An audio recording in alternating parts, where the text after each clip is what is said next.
Welcome back. This is Victoria Monroe with Reno Rocks, and I'm here at the Blue Lamp with David Robert. David, you're a local photographer and photo editor of Reno News and Review. Tell us, how did you get your start? Many years ago, my mom wanted a photo of her new car. I was about 10 or 11, and she gave me our little family cheesy little Instamatic. And I walked down to the driveway, and I looked at the car, and I was looking through the viewfinder. I couldn't get the angle I wanted, so I laid down, and I got this really cool angle. So a couple weeks later, photos came back, and I looked at them, oh, that's really cool. I can do this. And a couple months later, Mom took me to a Neil Diamond concert. She handed me the camera, go get me some shots of Neil Diamond. So I ran down to the front of the stage, got some shots. A couple weeks later, got the photos back, and I looked at it, I go, this is cool. You know, I got a lot of good feedback on it. Well, you mentioned, I'm sorry to interrupt you, you mentioned that you had a band. Yeah, for about a week.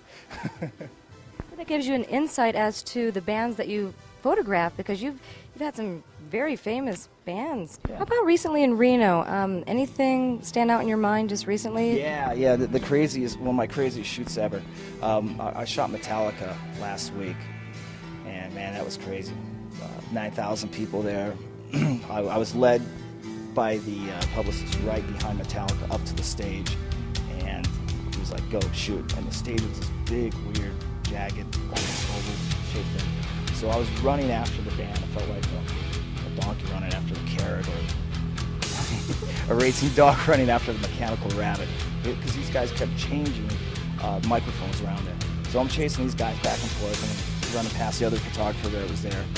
And all of a sudden, kaboom, there was this big explosion and big flames, 15, 20 feet high. I could feel the heat on it. I smelled something burning. I looked down at my camera.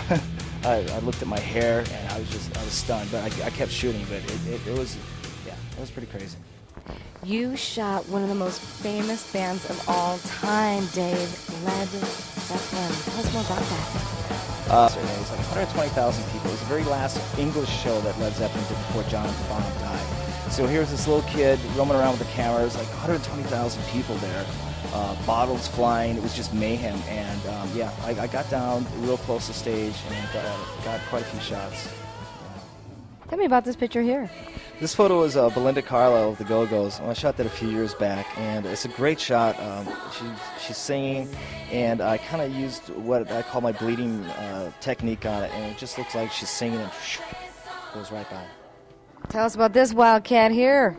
Oh, that's Marilyn Manson. That was at Ozfest 2001. VIP'd me right up to the soundboard so I could shoot Marilyn from far back.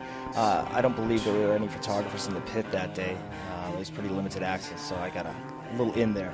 It was a wild show. Marilyn is just crazy as you expect him to be. It kind of freaked me out. All the kids in the audience were just like, you know, Marilyn, and just hailing him. Kind of creeped me out. This looks like Union Underground. Yeah, this photo was taken down in Sacramento. As you can see in the background of the photo, they had large monitors on the stage which they flashed images from their album art. I love these guys. They're straightforward rock and roll. Everyone in the band looks like a rock star. Very nice guys. I've photographed them many, many times, and hopefully we'll see them again in the future. Daniel Ash. Daniel Ash, one of my favorites. This was a shot that I took in San Francisco on the second to the last gig of their last tour. It was a great show. And Sting, how exciting. Yeah, Sting. That was taken here in Reno about 5 years ago, I believe, 4 or 5 years ago. It was over at the Hilton. The place was packed. I mean, just absolutely packed. People were parking their cars up on the shrubbery. How about you, too? That was a great, great show. It was right after 9/11, December after 9/11. And their show was just fantastic, very emotional. And in their backstream projection, they ran all the names of the victims of 9/11. It's just very emotional, very positive show. You're my hero. Sum it all up, I just love rock and roll. I love the color of rock and roll, the excitement of rock and roll, the lights, the sounds of it. Just watch it. I've always been into music. I just love rock and roll. And now we're going to go